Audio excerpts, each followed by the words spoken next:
ڈر ہے خبر بد نہ میرے منہ سے نکل جائے، تقدیر تو مبرم نظر آتی ہے ولیکن پیران کلیسا کی دعا ہے کہ یہ ٹل جائے۔ تو پہلی بات میری ختم ہوئی، عالمی نظام خلافت دنیا کی تقدیر مبرم ہے، ہو کر رہے گی، اس میں کسی صاحب ایمان کو کوئی شک، کوئی شبہ، کوئی ریب نہیں ہونا چاہیے۔ البتہ اس کا اب دوسرا پہلو کیا ہے، اس کا آغاز کہاں سے ہوگا؟ پہلی بات تو یہ، ہمارے بعض لوگوں کے ذہنوں میں، سادہ دل لوگ وہ سمجھتے ہیں کہ پوری دنیا میں ایک ہی دفعہ آ جانی چاہیے، یہ کوئی علاقائی خلافت تو نہیں ہو سکتی، خلافت تو عالمی ہوتی ہے۔ ان سے میں کہتا ہوں عالمی خلافت کب تھی جناب؟ یہ تو نہ خلافت راشدہ میں عالمی تھی، کیا ہندوستان شامل تھا اس میں؟ کیا چین شامل تھا؟ کیا یورپ شامل تھا؟ اور پھر جو خلافت کے نام سے جو ملوکیت چلی ہے، وہ بھی صرف آپ دور بنو امیہ میں کہہ سکتے ہیں کہ وہ پورا عالم اسلام کم سے کم اس کے تحت تھا۔ بعد میں خلافت عباس، بنو عباس میں اور فاطمیین کی خلافت میں اور آل عثمان جو ہیں آٹومان ٹرکس کی خلافت میں ٹکڑے تھے، اس سے بکھرے تھے، کوئی مانتا تھا، کوئی نہیں مانتا تھا۔ اور سب سے بڑی بات یہ، اگر ایک دم پوری دنیا پر خلافت قائم ہو سکتی تو حضور کے دست مبارک سے ہوتی، لیکن نہیں ہوئی۔ نتیجہ کیا نکلا؟ ایک ملک میں حضور نے قائم کر دی، جزیرہ نما عرب، یہاں خلافت قائم ہو گئی، حضور خلیفہ ہے۔ اس کے بعد آپ کے خلفائے راشدین نے پھر اس کو وسعت دی، شرقاً غرباً شمالاً، 3 کالمز نکلے ہیں فوجوں کے، صحابہ کرام کے، 3 کالمز، ایک ایسٹ ورڈ، ایک ویسٹ ورڈ، ایک نارتھ ورڈ۔ ایک عراق کو فتح کرتے ہوئے ایران میں پہنچ گیا، خراسان تک چلا گیا۔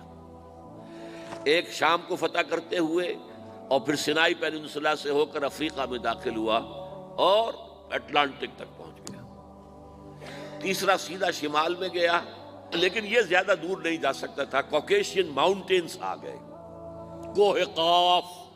اس زمانے میں تو یہ یوں سمجھیے کہ امپیسیبل تھا نا، کوہ قاف، لہذا وہاں آ کر رک گیا بابا۔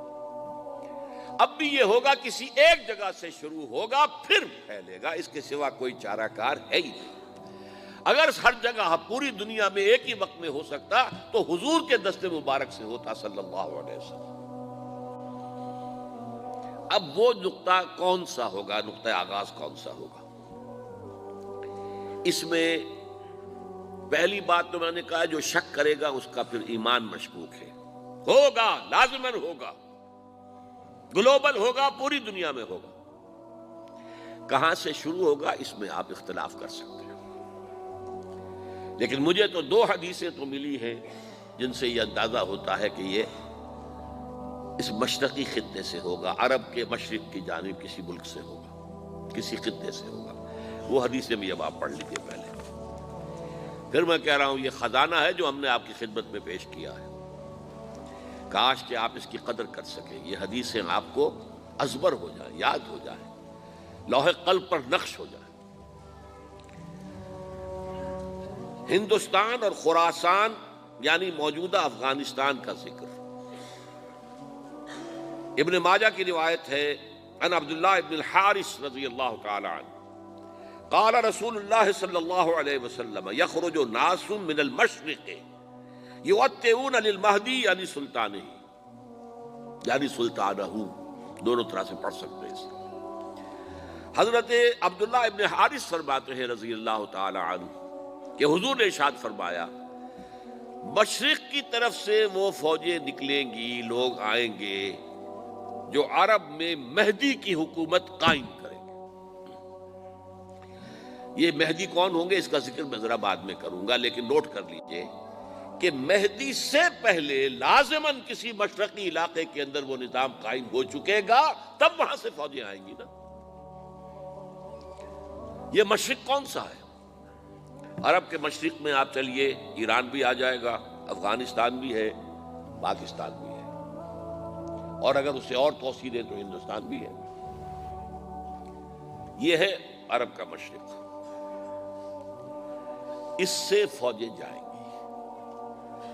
اس کا کیا مطلب ہے کہ اس میں سے کسی جگہ پر نظام خلافت پہلے قائم ہو جائے گا تاکہ وہاں سے فوجیں جائیں گی جو جزیرہ نما عرب میں حضرت مہدی کی حکومت کو قائم کریں گی۔ اب دوسری حدیث سنیے، یہ سنن ابن ماجہ کی حدیث تھی جو میں نے آپ کو سنائی، آپ نے پڑھی۔ دوسری عن ابی ہریرہ رضی اللہ تعالی عنہ، یہ ترمذی شریف کی روایت ہے، قال قال رسول اللہ صلی اللہ علیہ وسلم یخرج من خراسان رایات سود لا يردها شیء حتی تنصب بإیلیا۔ خراسان کے علاقے سے سیاہ جھنڈے لے کر فوجیں آئیں گی، ان کا رخ کوئی موڑ نہیں سکے گا، ان کو پیچھے پھیر نہیں سکیں گے کوئی بھی، یہاں تک کہ وہ یروشلم میں جا کر جھنڈے نصب کر دیں گے۔ ایلیا حضور کے زمانے میں یروشلم کو کہتے تھے۔ یہ یروشلم تھا جب حضرت سلیمان کی حکومت تھی اور یہاں پر معبد سلیمانی، ہیکل سلیمانی قائم ہوا، پھر یہ یروشلم ہی رہا ہے تاریخ میں، یہاں تک کہ سن 70 عیسوی میں جب ٹائٹس رومی جنرل نے اس کو گرایا، ختم کیا، سیکنڈ ٹیمپل گرا دیا اور یہاں سے یہودیوں کو کہا نکل جاؤ یہاں سے، کوئی یہودی باقی نہیں رہا، تب بالکل تہو بالا برباد کر دیا۔ اس کے کوئی 150 سال بعد ہیڈریان، رومن ایمپرر ہیڈریان، اس نے پھر دوبارہ آباد کیا اس شہر کو۔ 150 سال تک یہ بالکل بنجر اور بالکل غیر آباد پڑا تھا۔ اب ہیڈریان نے جب آباد کیا تو اس کا نام ایلیا رکھا، اب یروشلم نام نہیں تھا، تو حضور کے زمانے میں پھر اس کا نام ایلیا تھا۔ اور اب اس سے کیا معلوم ہو رہا ہے کہ یہ یروشلم مسلمانوں کے قبضے سے اس وقت نکلا ہوا ہوگا، ایک دفعہ پہلے نکلا تھا، سن 1099 عیسوی میں مسلمانوں کے ہاتھ سے نکلا، کروسیڈرز عیسائیوں نے آ کر اس کو قبضے میں کیا، لاکھوں مسلمانوں کو مارا، قتل کیا۔ اس کو 1187 عیسوی میں واپس لیا ہے، کس نے لیا ہے؟ صلاح الدین ایوبی، کرد، عرب کھوکھلے ہو چکے تھے، عربوں نے کھویا، واپس نہیں لے سکے، بہت حکومت کر چکے تھے، 400-500 برس کی حکومت کر کے، اور ان کے عیش اور ان کے آرام، اب ان میں جان نہیں تھی کہ وہ واپس لے سکے۔ واپس لینے والا گرم کرد خون تھا، صلاح الدین ایوبی۔ تو گویا کہ اب آپ سمجھئے کہ 88 برس تک عیسائیوں کا قبضہ رہا یروشلم پر۔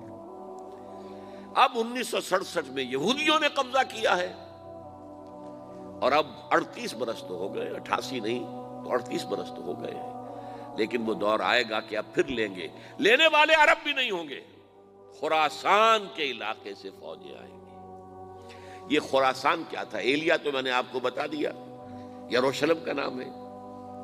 خراسان اس زمانے میں ایک بہت بڑے ملک کو کہتے تھے، کچھ حصہ پاکستان کا بھی اس میں شامل ہے، کچھ حصہ ایران کا بھی ہے، ایران کے اس حصے کو اب بھی خراسان کہتے ہیں، وہ ایک صوبہ ہے، خراسان ایک صوبہ ہے ایران کا چھوٹا سا۔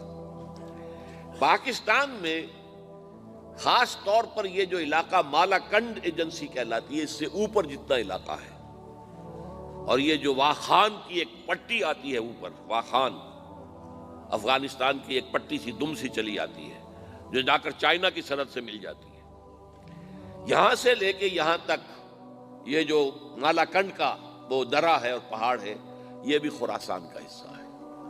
باقی تقریباً 2/3 آف افغانستان